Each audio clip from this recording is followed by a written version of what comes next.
The House will come to order. Prayer by the chaplain.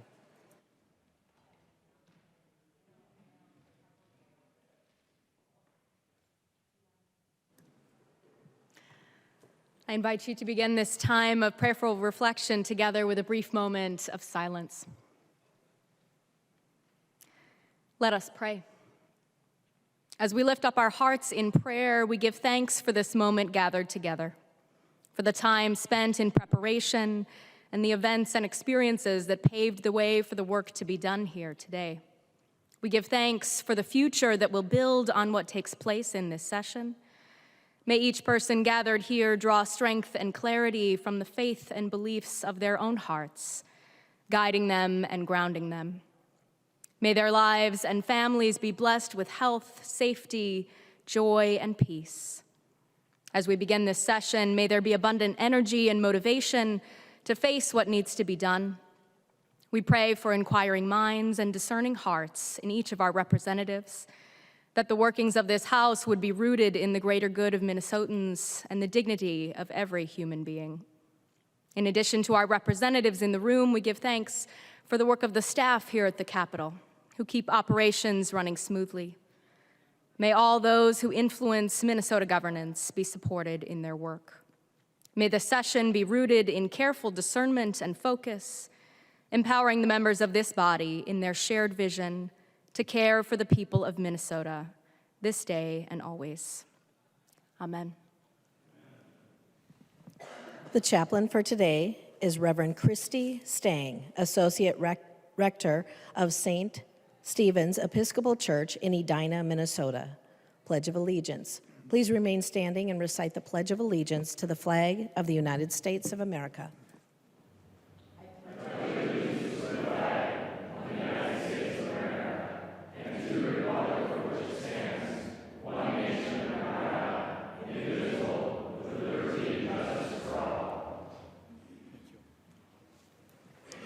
The clerk will take the roll.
The clerk will close the roll.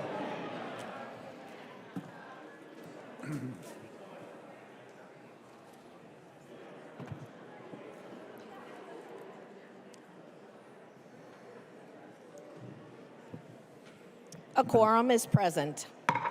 The clerk will read the journal of the preceding day. Journal of the House, 94th Session, 2025, 18th Legislative Day, St. Paul, Minnesota, Thursday, April 3rd, 2025. If there is no objection, further reading of the journal will be dispensed with, and the journal will be approved as corrected by the chief clerk. Hearing no objection, the journal is approved as corrected by the chief clerk.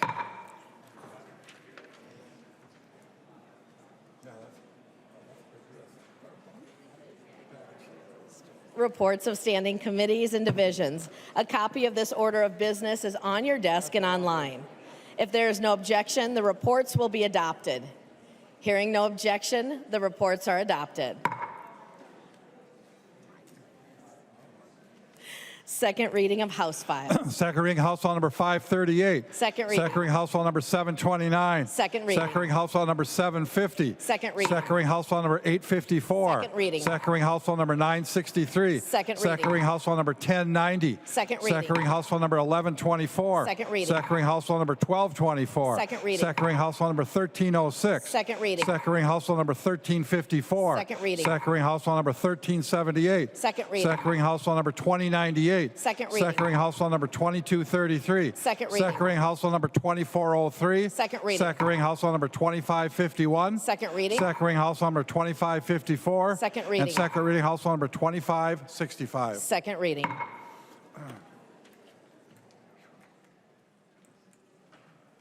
Introduction of bills. The following House files have been offered for introduction today. The chief clerk will report the House files and give them their first reading. Introduction of first reading of House Files 3116 through 3166. First reading House files 3116 through 3166.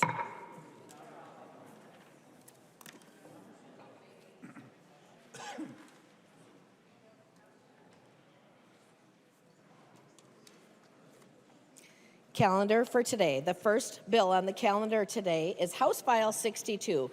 The clerk will report the bill. House File number 62, number 1 on the calendar for the day, an act relating to education, providing references to statutes governing student attendance, the first engrossment. I recognize the author from Clay, Representative Keeler, who will explain the bill. Wopida, Speaker. House File 62, I want to start by saying, to be clear, has no new language and no new spending. What we did in our time as a study group, which I'll break down in a minute, but we realized that when we talk about attendance and truancy, it spreads far along any of our agencies. Attendance is not just an MDE issue. Attendance actually stems in Department of Education, DCYF, Human Services, Transportation, and many others. And so what 62 is, House File 62 is just a landing spot. We know that the work that we do around attendance and truancy is going to take at least a decade. This is something that runs deep. This is something that runs vast, and it's going to take a lot of work for us to work on this collectively together. So what the hope is that House File 62 is an outline for all of us to be engaged in how we address attendance and truancy in the state of Minnesota. Nationally, we know that there's a lot of conversation around literacy, but the reality is if our kids are not in school, our kids don't have the opportunity to learn how to read. So attendance and truancy is something that I've been on a personal mission for years. But prior to coming to the legislature, as many of you know, I served as an Indian education liaison, but I also had the honor to serve as a Check and Connect mentor. And if any of you know, when we have mentors in our schools, we talk a lot about how great they are, and I agree. I think we're some of the best people within the schools, to be quite honest. I know our teachers get a lot of credit, but I think our support staff and our mentors actually are the ones that work alongside our students to directly understand what the human needs of our students are. So I'm going to run quickly through House File 62. In the hopes that it just gives an outline of where we're going. It starts all the way from the age of instruction in the state of Minnesota. It is required that students go to school. We have that listed there. But also the district of residency, making sure that individuals who want to participate in school outside of their district have that. Different reporting standards for non-public schools. But the transportation piece is key. I don't sit on transportation, so for any of you who sit on transportation, maybe it's good to perk your ears up. This is an area that often we don't get to talk about in education. It's around our busing. It's around how far our kids have to walk to get to school. In Moorhead, I know some of our littles walk as far as 2 miles. 2 miles one way just to get to school. If you think of Minnesota weather, I was just home in Moorhead this weekend, and we're still shoveling to get out of some of the blizzards that we have. And so we have to be mindful of how we make sure not only our kids are in school, but how our kids get to school safely. So there's a component of transportation. There's a huge component of students with disabilities. If anybody works with IEPs or individuals who have IEPs, special education is an area that we deeply need to look into, because when students are missing school because of medical diagnosis, they should not be reported to the county as educational neglect. So we need to work on that. Funding, as far as the 15-day drop, how absences are reported. Now what happens is when a school has so many absences, there become a time frame when that school has to notify our counties or our child welfare workers. This is why I think this work is critical when it comes to family preservation. Many times what happens is students who have attendance issues then get reported to the counties, and then they start a child welfare case, which can actually lead to individuals being removed from their family. And that's the last part, is removing individuals from the roll, but then also the roles that we have in maltreatment and criminal penalties. And so what House File 62 is, Speaker, is just an outline, again stating no new language, no new money, just the roadmap for us to actually make some good progress towards attendance and truancy. Thank you. There are no amendments at the desk. The clerk will give the bill its third reading. Third reading, House File number 62. Third reading. Further discussion to the bill. I recognize the member from Freeborn, Representative Bennett. Thank you, Speaker Adamuth. And I just would like to say a big thank you to Representative Keeler and Representative Bakeberg for all of their work on attendance, months of work, I know, and hard work, bipartisan work to come up with some bills that will help our students and our schools and help get kids in school, because you're correct, Representative Keeler. We can have the best education ever, but if kids aren't there, it doesn't do a bit of good. So I really appreciate the hard work on this. Co-Chair Jordan and I decided that we wouldn't really speak on these bills because we want you two, who did all the legwork, to take these on the floor. So I just want to say thank you for all the work. It's much appreciated. I recognize the member from Scott, Representative Bakeberg. Thank you, Madam Speaker. Thank you, members. I just want to rise. Representative Keeler did a great job of addressing what House File 62 is. Just very simply, it's putting everything statute-wise that we can into one place so that it's more easily accessible for our schools. Just in a very simple language, that's what we're doing. So, but I also want to thank Representative Keeler for her bipartisan work and really digging in, and maybe we discovered that we don't really know very much about this topic, and as she said, this is going to be a long-standing issue that we're going to be working on. But Representative Vernig was part of the study group, and it's been fantastic working with her. Representative Lawrence was also part of it, and it was great working with him. And then Representative Green has brought some great new ideas, so really appreciate working with you. This is an easy green vote, members, to be able to support our schools so that they're able to support our kids. And at the end of the day, that's what we're trying to do, is support our kids, get them in school so that they are learning, because if they're not at school, they're not able to learn math. It's really that simple. Vote green. Thank you. Further discussion to the bill. Representative Keeler. Wopida, Speaker. So I just want to hit on the buckets. We called them 8 buckets in the working group as we move forward in this work, looking for anybody to join us in the fun. One of the main things we need to do is find consistent definitions. We need to work alongside our state and local organizations. As I said, this work spreads past many agencies. We need to engage in our community engagement process. What we know is that loving on our kids and making sure our kids are safe and protected is more than just the school's responsibility. It's actually an entire community responsibility. We need to work on MDE. We need to work on increased data sharing. That's a really tricky topic because we want to make sure as we share information with students, it's done in a good way. And then just making sure we have the appropriate staff in the schools to do all of this. Would appreciate a green vote. Thank you. The clerk will take the roll.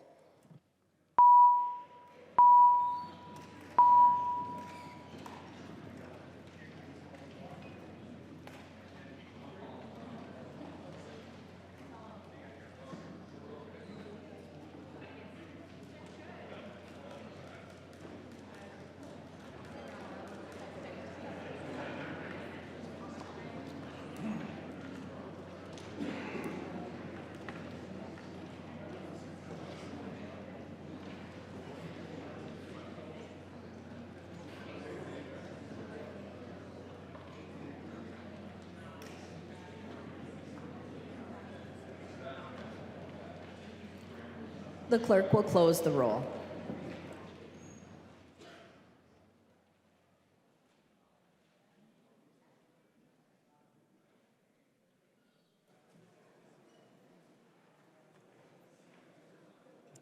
There being 133 ayes and 0 nays, the bill is passed and its title is agreed to.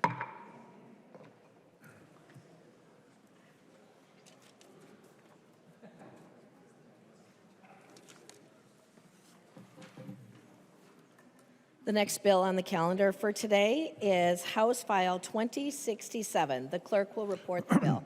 House File number 2067, number 2 on the calendar for the day, an act relating to education, modifying student attendance provisions. There is an amendment at the desk. If there is no objection, I will let the author explain the bill before we go on to amendments. I recognize the author of the bill from Clay County, Representative Keeler. Wopida, Speaker. House File, wait, okay, so did you want me to do the amendment first?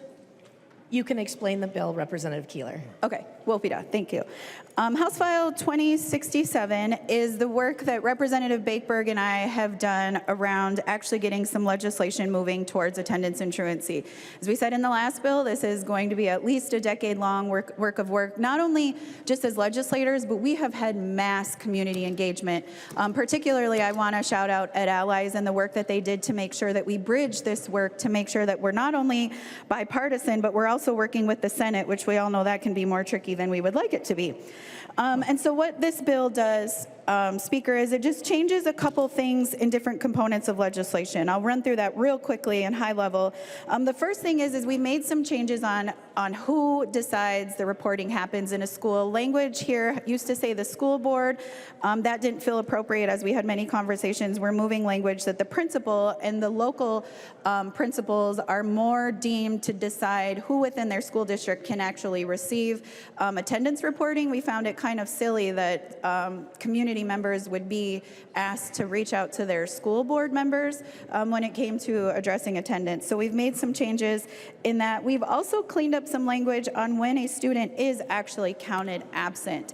As we've learned and have seen statewide data, schools aren't reporting things in the same manner. And so what we've done is we've said if a student is counted in attendance each day that they are with a full-time paid employee, how this happens often is if a student is maybe not in their educational classroom, but they're spending time with their nurse or a social worker or somebody else within the school, they should not be counted absent from school as they are in the school. The other component of this is really reporting. Like I mentioned in the last bill, once the school gets to a certain point in time, if a student doesn't show up consecutively for the first 15 days of school and there's been no contact, this bill then requires the school districts to notify the counties immediately when that student doesn't show up. The reason why I believe this is really important is because sex trafficking is real, and it happens at really high levels in the state of Minnesota. And it's concerning to me that if a student ended in your school district last year, but then never showed up the next 15 days of the next year, we should have an absolute mechanism that looks for their students within the counties that they live in. The next area is just notifying that after we've done our diligence within our communities and our county, that the county shares that information back with the school. If a student still has not been found, that information goes to the Department of Education. That's where this bill really ends because we, like I said, have a lot of work to do. There is an amendment that's taking a provision out of this because that did add a cost, and our best attempt to keeping this policy only. That's it. Would love a green vote. Thank you, Speaker. There is an amendment at the desk. Representative Keeler offers the following amendment. The clerk will report it. Keeler moves to amend House File Number 2067, the first engrossment. The amendment is coded A2. I recognize the author of the amendment, Representative Keeler, who will explain the amendment. Wopida, Speaker. So what this was trying to do is right now, all of our students get an academic assessment that goes home. As I mentioned in our buckets in the study group, we believe that some of the work that needs to be done in attendance and truancy is community-based, and that really starts in your own home. And so what we were trying to do here is, if you're a parent and you have a student, you've probably all have gotten this list of how your student does in different testing. And what we were trying to do was add your attendance onto that list. We've said many times that you may get a bad grade in math, but the reality is maybe you're not bad in math, maybe you just didn't go to math class. And we thought having those two pieces of information together on one sheet would be helpful for the home. But after our last hearing, Speaker, we ended up getting a cost to that, so we'll be removing that to keep it policy only. Discussion to the amendment. I recognize the member from Scott, Representative Bakeberg. Thank you, Madam Speaker. Thank you, Representative Keeler, for bringing this amendment. I'm going to encourage us to support this amendment, and Representative Keeler said it well. We want to make sure that this is a clean policy bill without a cost. But I want to go back. One of the things that I really enjoyed about the study group was the bipartisan working with all kinds of stakeholders from across the state and really learning how different schools, different counties, and frankly, different states are tackling this issue of chronic absenteeism and truancy. One of those states is the state of Rhode Island, and they've came out with a program called Attendance Matters. It didn't take legislative action. So I want that to be very clear. The state of Rhode Island decided without legislation to say, you know what? Kids are going to learn better if they're actually at school. So we're going to make it a priority. And they invested time, talent, and resource in order to make that happen. Right now, if you went to the State of Rhode Island website, you would be able to pull up different reports from the state of Rhode Island to show what is the school, not the district, but the school that is doing the best in improving chronic absenteeism and truancy. We can't do that in Minnesota. You could also look at consecutive years of data and see how schools have made changes. We can't do that in Minnesota. Parents could go on to Attendance Matters. Teachers could go on to Attendance Matters into a secure portal, and they could dig in and look at how their kid is doing. We can't do that in Minnesota. And to be very, very direct, we can't do it in Minnesota because this has not been a priority for our Department of Education. Plain and simple. Representative Keeler and I tried to work with stakeholders to say, you know what, let's empower parents to be able to sit down with the school and say, my kid is not doing well on the MCA test. They're not doing well in reading. They're not doing well in math. All that we were trying to do in this underlying amendment is say, let's put an attendance indicator on there. And we got a fiscal note back, and we can debate that. But the simple reality of it is this needs to be a priority for the Department of Education.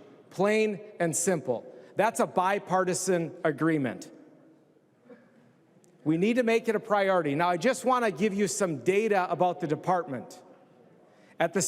In February of 23, the department had about 435 staff. Right now, they're around 475 staff. That's pretty significant growth. The department budget has grown by about $10 million. Funding is not an issue. It is a choice. They are choosing to not make this a priority. And we need to support this amendment. Members, vote green on this amendment, support the amendment, but also let's work together and send a clear message to the department. Enough is enough. Make this a priority because our kids are too important to not do this. Thank you. Further discussion to the amendment. Representative Keeler. Vote green so it can stay policy only. There's no further discussion. All those in favor of the amendment say aye. Those opposed say nay. The motion prevails and the amendment is adopted. There are no further amendments at the desk. The clerk will give the bill its third reading. Third reading, House File Number 2067, as amended. Third reading. Further discussion to the bill. I recognize the member from Mauer, Representative Mueller. Thank you, Madam Speaker, and thank you, members. I can't thank Representative Keeler, Representative Lawrence, and Representative Bakeberg enough. I really want this to sink into us, what this means. Ed Allies did a lot of research on chronic absenteeism. I've gone to several education conferences, and the #1 issue in education right now is chronic absenteeism. People can't learn if they're not in school. Ed Allies did some quick numbers. 25% are chronically absent. That's 199,000 students. According to their research, that means 3 million combined days of schools are being missed, and 16 million hours of combined instruction time is missed. This is a big deal, members. And I want to echo the sentiments that we heard from Representative Bakeberg on the amendment. When we asked MDE during committee why this wasn't being addressed, they told me it's because we hadn't passed legislation. What is the role of MDE if they can't give guidance to our schools when there's a #1 issue that is facing our students from learning? What is their role if they cannot respond? We see in other places where MDE or where the DOE is a place where it can be a think tank and can help the schools and give guidance and structure and a clearinghouse. But apparently in Minnesota, they're hamstrung unless we give them permission. It's a joke. And so I think it's really important for us as we continue this bipartisan effort to hold MDE accountable so that they are doing what they need to be doing, which is giving guidance to our schools. I asked them how many people of the 400 that are employed in MDE, how many of them are actually working on chronic absenteeism. They told me, well, we think we're going to hire 4. We think we're going to hire 4, meaning no one is working on it now? That doesn't seem like a good use of our money, our resources, our talent, our treasure, any of that. And so thank you so much, Representative Keeler, Representative Lawrence, Representative Vernig, Representative Bakeberg. Thank you for doing something that matters for our students. It's a good day to vote green in Minnesota today. Thank you, Madam Speaker. I recognize the member from Hennepin, Representative Jordan. Thank you, Speaker Demuth. And I'm going to continue the gratitude train and say thank you so much to Representative Keeler and Representative Bakeberg. We talk a lot about how committee work is our best work we do in this body, but that committee work doesn't just start in committee. And for Representative Bakeberg and Representative Keeler, they did a lot of work over the interim. I think when all of us were maybe out enjoying the lakes, they were talking about how to keep kids in school. And they looked at all of those different reasons why kids miss school. And I think that this bill is a great example of that because Representative Keeler worked across state agencies and worked with our local government. And this is the result of this work. That study group really broke down silos for our kids to make sure that our counties and our state government could break down those silos as well to ensure that kids could be in school. I also wanted to thank Chair Bennett and all of the members, both Democrats and Republicans, on the Education Policy Committee. We all really looked at this issue and said we all agree that we need to focus on attendance this year, and we did. And we worked in a bipartisan manner, and we had a lot of really great discussions on attendance in school this year in committee. And we agree that none of our other education policy really matters if kids are not in school. You know, we can talk all we want about this or that, but if a kid's not in school, they're not getting any of that work. So thanks again to all the committee members, and a special thank you to Representative Bakeberg and Representative Keeler. Thank you. I recognize the member from Scott, Representative Bakeberg. Last time, I promise. That was a joke. So I just want to just start out by, just good work. And I think the piece that was really encouraging was bipartisan work, but also bicameral. We had the Senate involved as well. We hadn't mentioned that. There was some data that was shared early in the study group that was really interesting to me, and I'm a sports fan. So if you think about every single one of our sports stadiums, all of the theaters, the performing arts centers, combine all of those, it would equal about 236,000 kids. So think about every single seat in those auditoriums, arenas, empty, and that's what happens every day at school. Those kids are not showing up to school. That's the magnitude of what we're talking about. So some of these just small tweaks of policy, frankly, it's not earth-shattering right now, to be honest.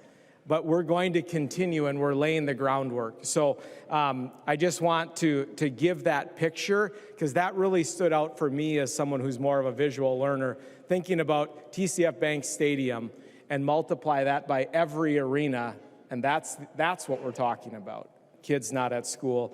And there's one piece that we tweaked around unexcused absences for the 15-day drop. And the reason that's so important is because those kids, from a school side, we drop that kid from our rolls, and we don't know where that kid goes. So Representative Keeler talked about trafficking.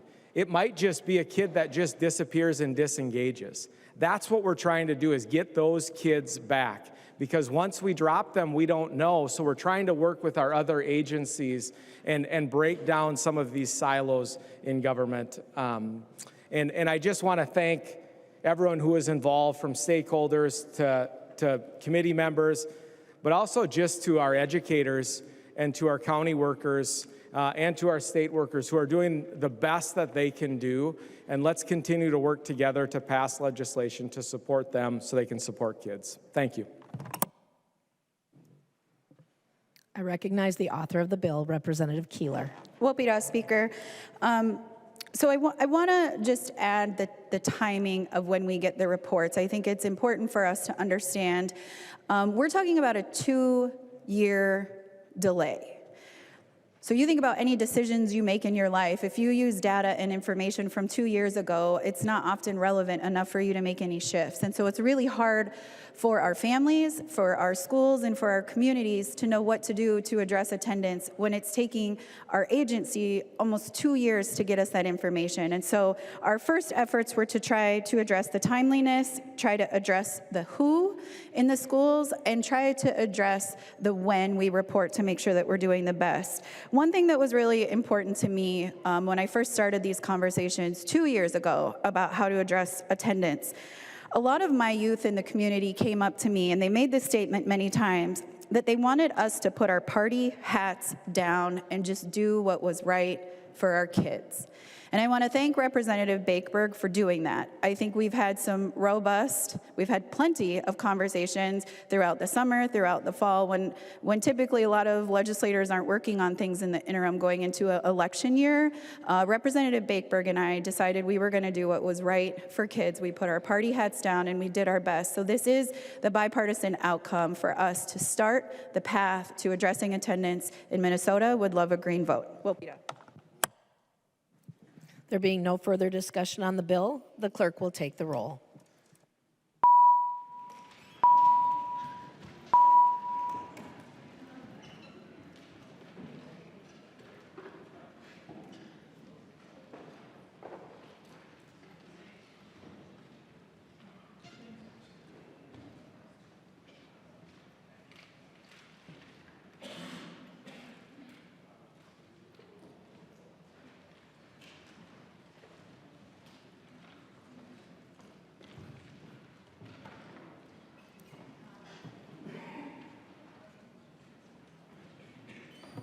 The clerk will close the roll.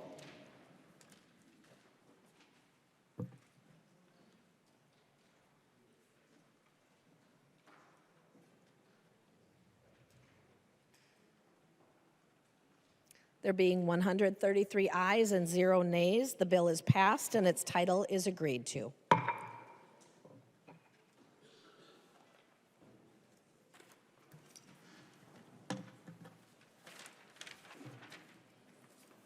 The next bill on the calendar for today is House File 1471. The clerk will report the bill. House File number 1471, number 3 on the calendar for the day, an act relating to local government, the first engrossment. I recognize the author from Hennepin, the author of the bill, Representative Momanyi-Hiltsley. Thank you, Madam Speaker and members of the House. Today is a special day for me. I'm proud to rise and present my first bill on the House floor, House File 1471. And let me tell you, when I imagined my first bill, I didn't picture something controversial or flashy. I imagined something practical and impactful and very Minnesotan. And what could be more Minnesotan than making sure everyone has the manual, right? House File 1471 is simple, and I'm realizing that that's not sometimes the case. And if you're, so basically, if you're a landlord applying for or renewing a rental license, your city or town gives you a copy of the Attorney General's landlord-tenant guide, either in print or via link. That's it. No heavy lifting, no agencies, no fiasco note. Just information. The kind of information that helps prevent disputes, supports good landlords, protect tenants, and keeps families housed.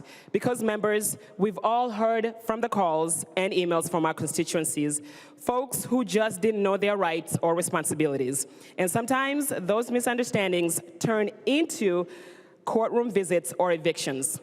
But when both sides know the rules from the jump, that's when problems get solved before they even start. This bill helps build trust. It's about transparency and fairness. It's about making sure that whether you are the first-time landlord or a lifelong renter, you have the tools to make it work. Now, I promise you, I'm not going to read the whole entire landlord-tenant guide out loud unless someone really insists that I do, which I probably I won't get that. In all seriousness, let's keep people informed by passing a bill that makes sense. Thus, I graciously ask you for a green vote on House File 1471, and thank you for allowing me the honor of presenting my first bill before you today. Thank you, Madam Speaker. There are no amendments at the desk. The clerk will give the bill a third reading. Third reading, House File number 1471. Third reading. Further discussion to the bill. I recognize the author, Representative Momanyi-Hiltsley. Thank you, Madam Speaker. Thank you to the members of the House. Thank you for the opportunity again to present this bill. Hopefully, this is an opportunity for all of us to come together and pass this bill. So I humbly ask for a green vote on this bill. Thank you. Seeing no further discussion, the clerk will take the roll.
The clerk will close the roll.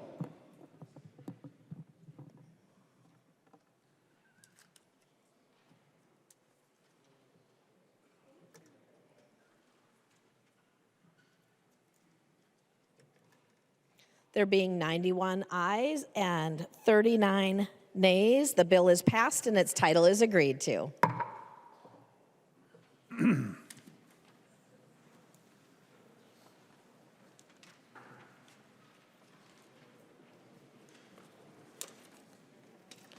The next bill on the calendar for today is House File 2296. The clerk will report the bill.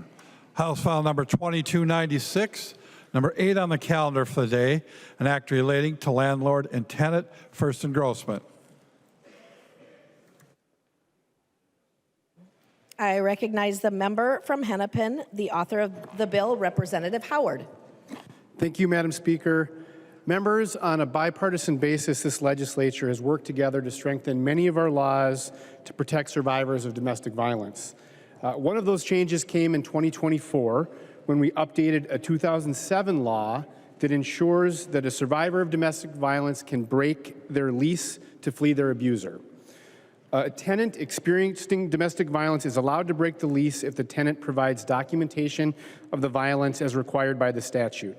As you can imagine, this is incredibly sensitive information that needs to be kept private, and that's why our statute currently requires that landlords keep that information confidential. The problem that this bill seeks to solve is that there have been instances recently where landlords are not following the law.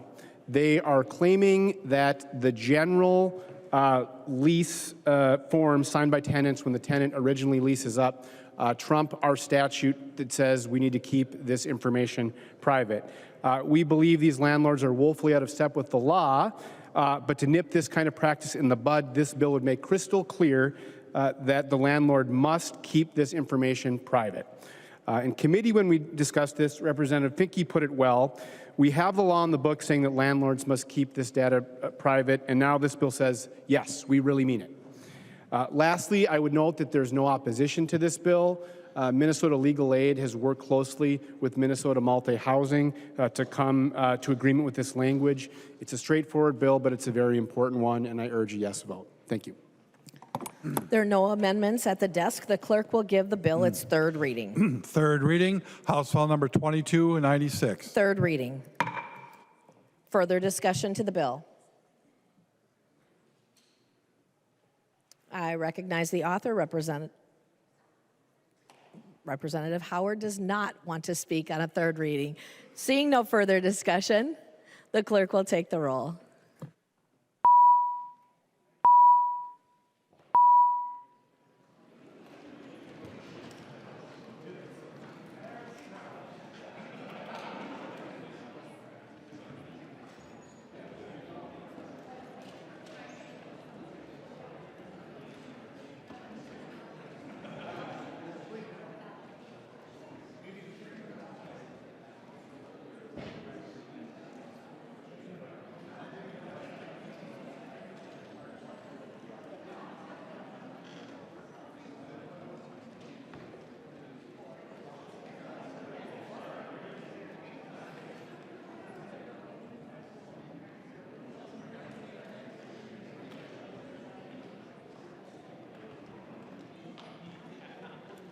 The clerk will close the roll.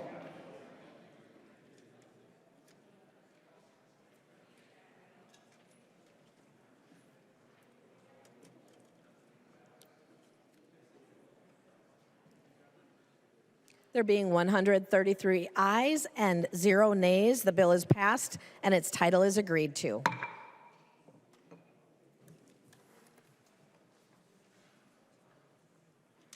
The next bill on the calendar for today is House File 1659. The clerk will report the bill. House File number 1659, number 4 on the calendar for the day, an act relating to corrections, the first engrossment. I recognize the member from Ramsey, the author of the bill, Representative Curran.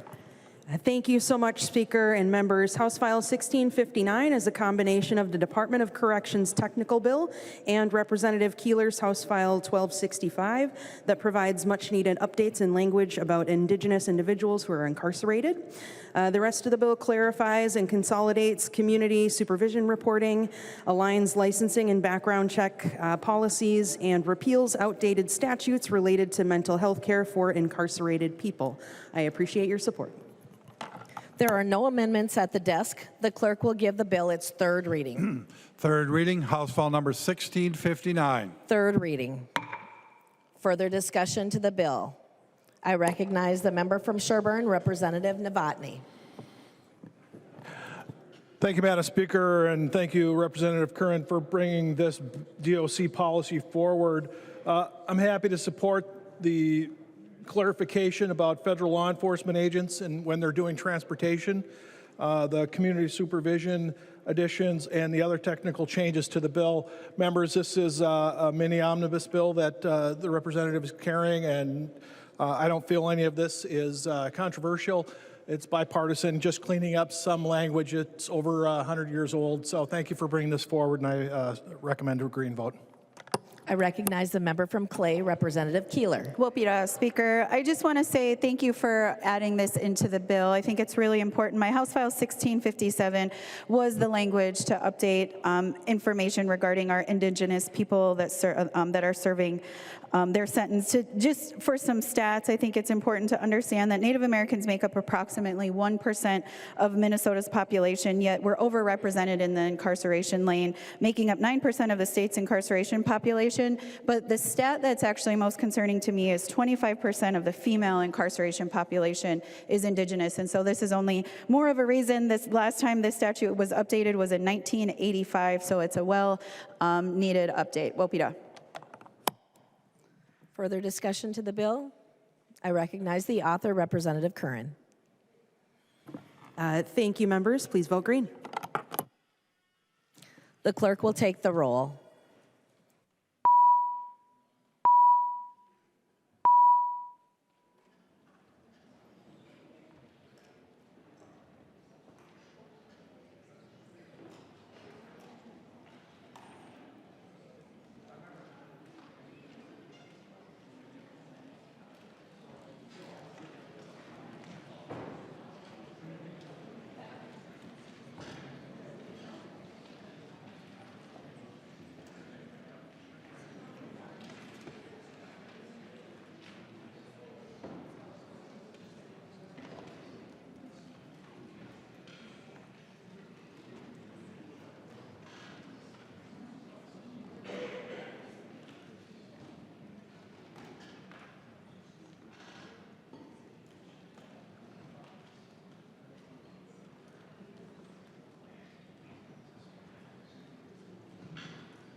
The clerk will close the roll.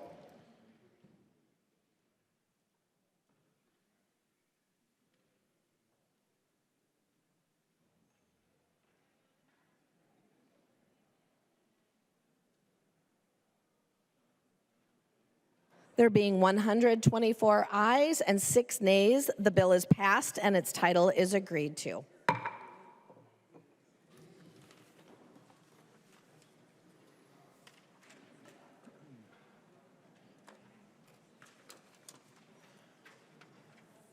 The next bill on the calendar for today is House File 1662.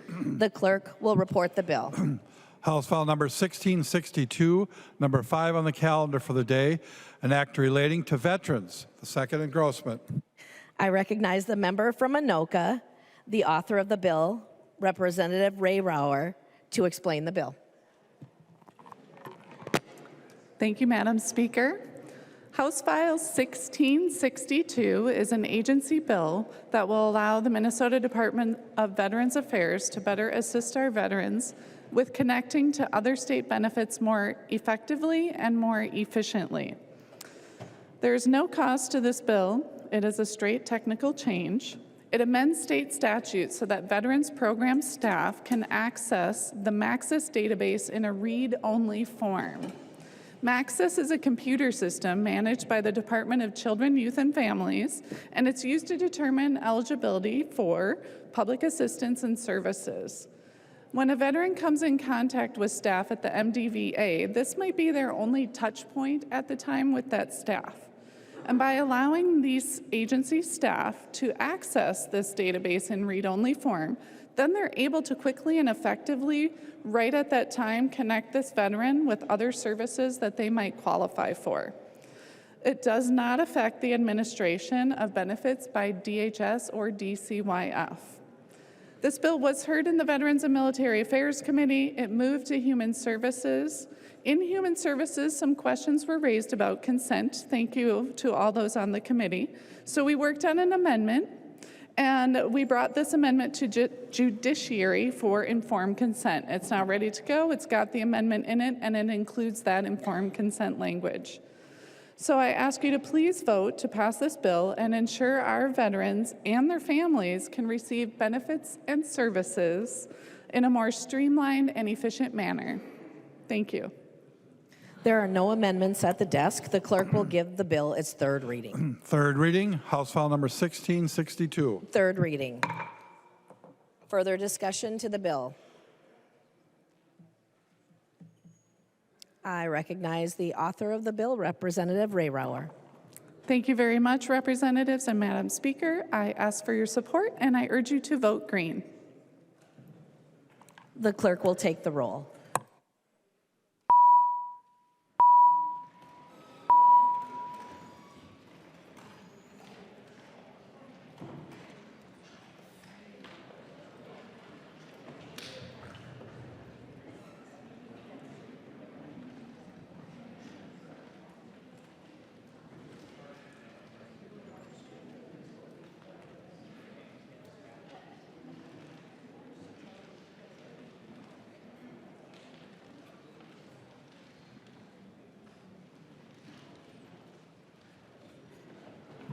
The clerk will close the roll.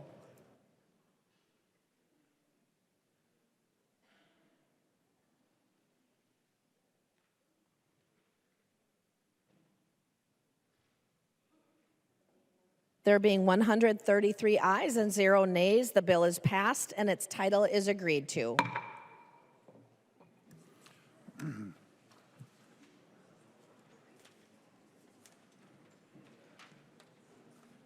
The next bill on the calendar for today is House File 1723. The clerk will report the bill. House File Number 1723, number 6 on the calendar for the day, an act relating to local government, the first engrossment. I recognize the member from St. Louis, the author of the bill, Representative Zeleznikar. Thank you, Madam Speaker and members. This is truly the simplest bill of the day. This is technical changes for St. Louis County governance. It's a nonpartisan local issue. It doesn't affect any other county, and it's a non-controversial bill. It just simply changes language to that it's obsolete right now, where it specifies 2 deputy administrators to give more clarity to how they're operating today. Thank you, members. There are no amendments at the desk. The clerk will give the bill its third reading. Third reading, House File Number 1723. Third reading. Further discussion to the bill. I recognize the member from Hennepin, Representative Freiberg. Thank you, Madam Speaker. This bill is fine. Members should feel free to vote for it. I certainly will be. Thank you. Any further discussion to the bill? I recognize the author, Representative Zeleznikar. Thank you, Madam Speaker and members. I urge you to vote yes so we can all get to the range party tonight. Thank you. The clerk will take the roll.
The clerk will close the roll.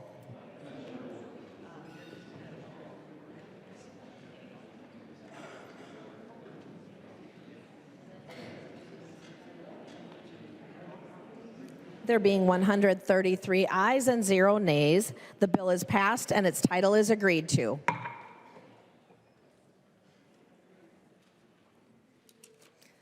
The next bill on the calendar for today is House File 2184. The clerk will report the bill. House File number 2184, number 7 on the calendar for the day, an act relating to court fees. I recognize the member from Ramsey, the author of the bill, Representative Feist. Thank you, Madam Speaker. House File 2184 would exempt the Ombudsperson for American Indian families from court fees. The Ombudsperson for American Indian families does really important work. I would encourage folks to look at their most recent report. They exist for the purpose of protecting Native families in Minnesota, looking for complaints for noncompliance with ICWA, MIFPA, and other statutes, looking at child welfare within Native communities. They play a really important role within our court system as well. They will provide letters to the courts that help them to come to their decisions. And right now what they do is get creative, and they'll attach their letters to like other pleadings. Oftentimes those letters and their input is lost in the shuffle. And so this bill would exempt them from those filing fees, which they don't have in their budget, and just ensure that their really important voice is heard. And I would also like to just lift up how their work really spans the whole state. Their most recent report talks about how they are representing families in at least 9 counties, including people from out of state, where there's an interest impacting Minnesota families. They represent the voices of many parties in these families. So for example, they looked at non-custodial parents' rights, they looked at foster families' rights, they looked at the rights of grandparents, they looked at the rights of incarcerated parents. They really just do really far-reaching, really important work, and I'm really happy to have the opportunity to lift up that work. And I'd also like to just thank my colleague, Heather Keeler, for the really important work you've done to lift up the work of the Ombudsperson, to champion the passage of MIFPA, and to make sure that our agencies and our laws are here to support and lift up Native families. So thank you. And I would encourage people to support this bill. There are no amendments at the desk. The clerk will give the bill its third reading. Third reading, House File number 2184. Third reading. Further discussion to the bill.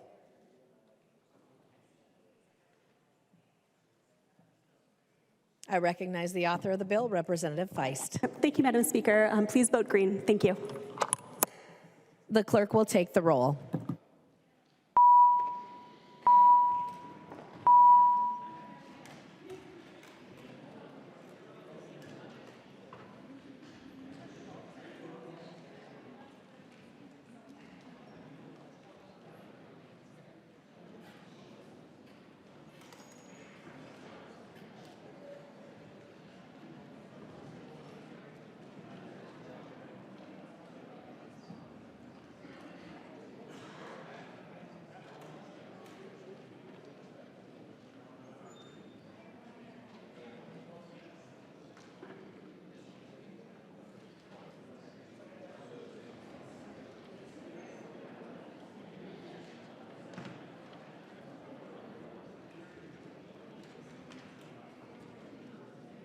Members, please vote.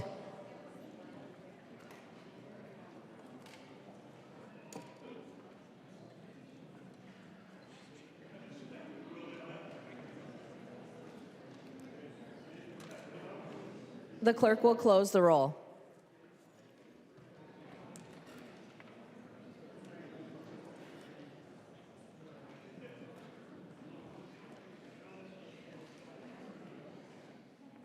There being 127 ayes and 3 nays, the bill is passed and its title is agreed to. The next bill on the calendar for today is Senate File 1075. The clerk will report the bill. Senate File number 1075, number 9 on the calendar for the day, an act relating to transportation. I recognize the member from Clay, Representative Joy. Thank you, Madam Speaker. What this bill does is it takes the current law that when somebody has a sensitivity to sunlight, or they can get a prescription for tint on their cars, and it's allowed for 2 years, and then they got to go back in and constantly have the prescription rewrote. And it's when somebody has a permanent condition from falling or anything like that, this would allow them to have a permanent prescription.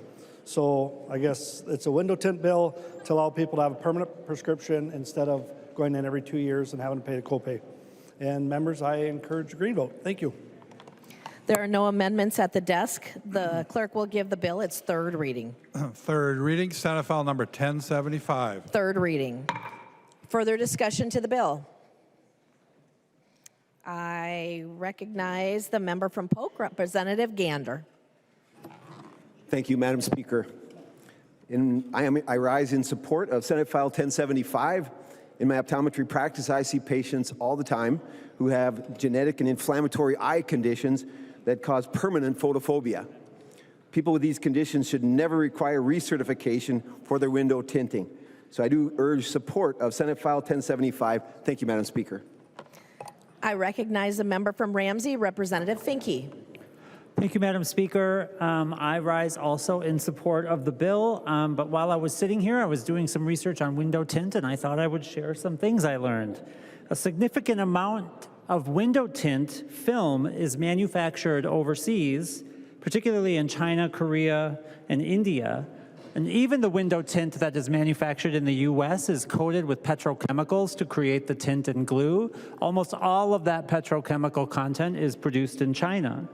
To quote a major dealer of the window tint services in an email that went out this morning, Trump's tariffs have hit these imports hard. As we expand our access to window tint, it feels worth remembering that such tint will be more expensive. State your point of order, Representative Niska. What is the order of business we're on? Representative Niska, we are on the final passage of Senate File 1075. Members, remember to keep your comments related to the third passage of Senate File 1075. Representative Finke. Thank you, Madam Speaker and Leader Niska. This is a bill about window tint. But I'll just end with a quote from Senator Ted Cruz yesterday, which is that tariffs are taxes on consumers. So as we expand access to this product, we should just remember that these out-of-control tariffs are going to hurt us all. Thank you. Further discussion to the bill. I recognize Representative Joy. Thank you, Madam Speaker. Vote green, and this is not adding window tint to more cars. It's just taking a prescription that's already there and taking it from 2 years and adding it to full exemption so they have it permanently. Thank you. The clerk will take the roll.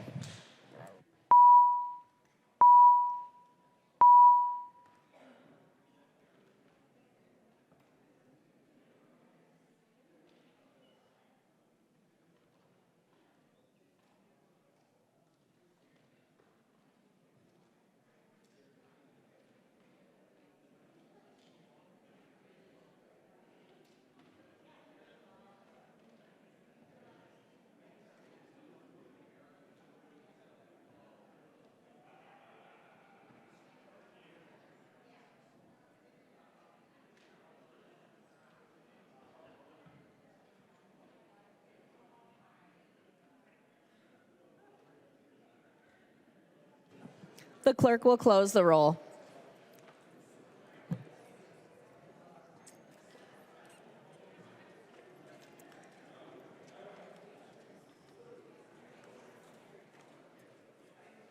There being 133 ayes and 0 nays, the bill is passed and its title is agreed to.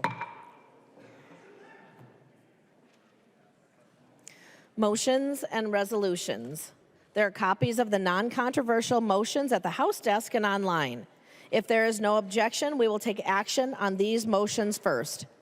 Hearing no objection, the motions prevail.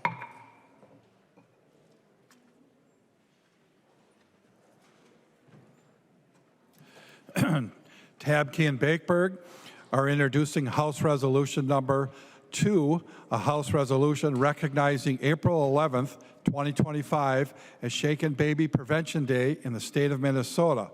The resolution is being referred to the Committee on Rules and Legislative Administration.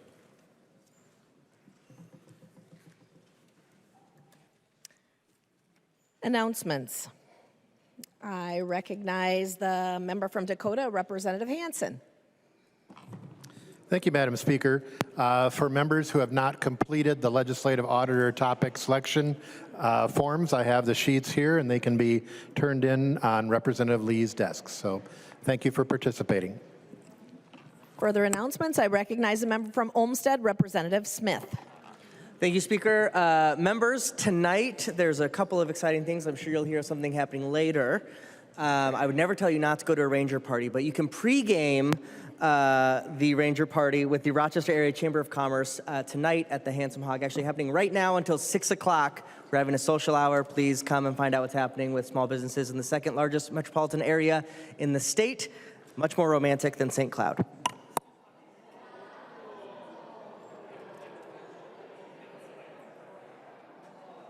I recognize the member from Itasca, Representative Igo. Thank you, Madam Speaker, and what perfect timing, but to remind everyone that the best party of the year starts in just a few short 20 minutes. Mancini's, it is the yearly Ranger Party. I hope to see you all there with your staff. Let's have a good time tonight. Thanks, everyone. And I recognize the member from St. Louis, Representative Scraba. Thank you, Madam Speaker. Tomorrow, noon to 1:30, at the Senate Office Building 2412, legislative briefing on critical minerals. Lunch is provided. It is a bipartisan group that's getting together to learn how to deal with our critical minerals. I encourage everyone to come, just like for the party tonight. Thank you. Representative Niska. Thank you, Madam Speaker. I move that when the House adjourns today, it adjourns until 3:30 p.m. Thursday, April 10th, 2025. Representative Niska moves that when the House adjourns today, it adjourns until 3:30 p.m. Thursday, April 10th, 2025. All those in favor say aye. Those opposed say nay. The motion prevails. Representative Niska. I move that the House do now adjourn. Representative Niska moves that the House do now adjourn. All those in favor say aye. Those opposed say nay.